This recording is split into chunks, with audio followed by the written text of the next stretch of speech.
The blue circle here represents price on its adventure. It took a little pit stop up here at the head and shoulders formation before it continued downwards, but it started from these lows.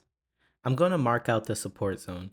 And while we're at it, we might as well add our resistance zone as well. Price went down and stopped there.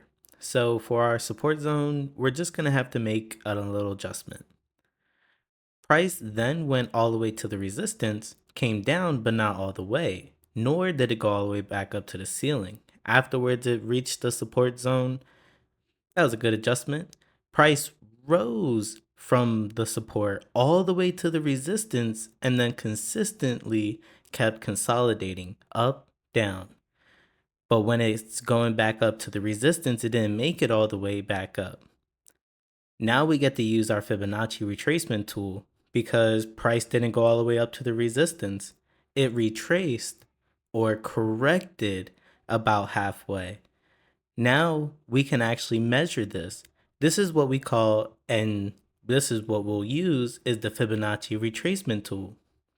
Now the Fibonacci retracement tool uses the Fibonacci sequence, and it is actually a profound sequence. It can appear everywhere in nature, from the spiral of shells to the arrangement of leaves to the actual branching of trees and even proportions of the human body. Now, if we continue, we see that price has more retracements.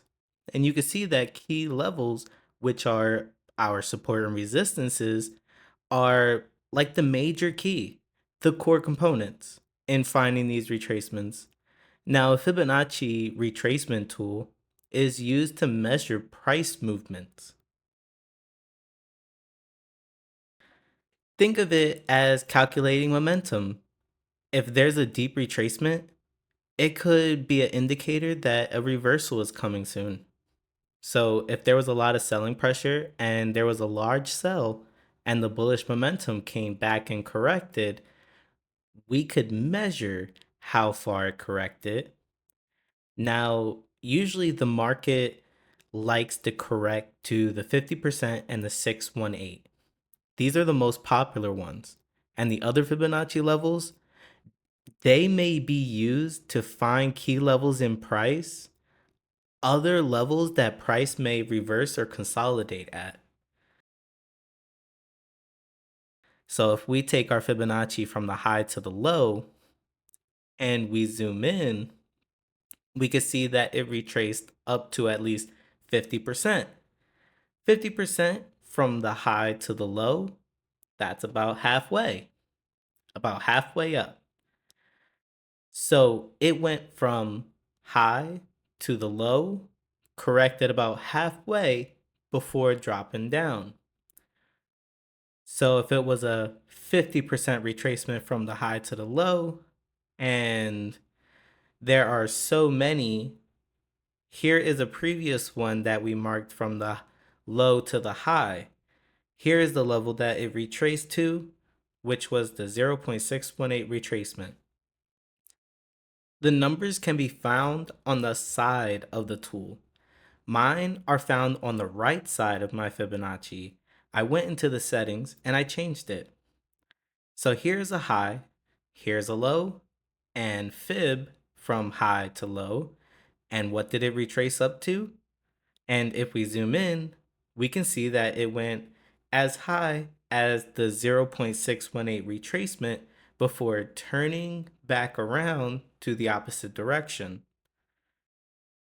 So a Fibonacci retracement tool, aka a fib, is just a tool to measure the retracements from the highs to the lows or from the lows to the highs of price movements.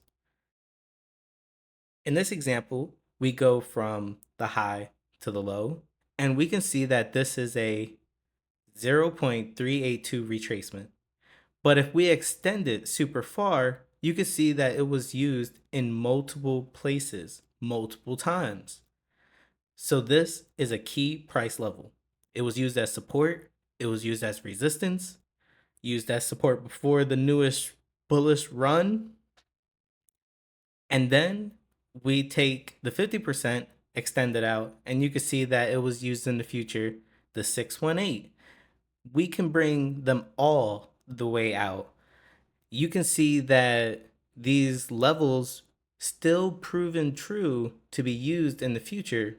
So we can conclude that Fibonacci's can also be used to find other key price zones, which brings us back to the basics and the foundations of support and resistance.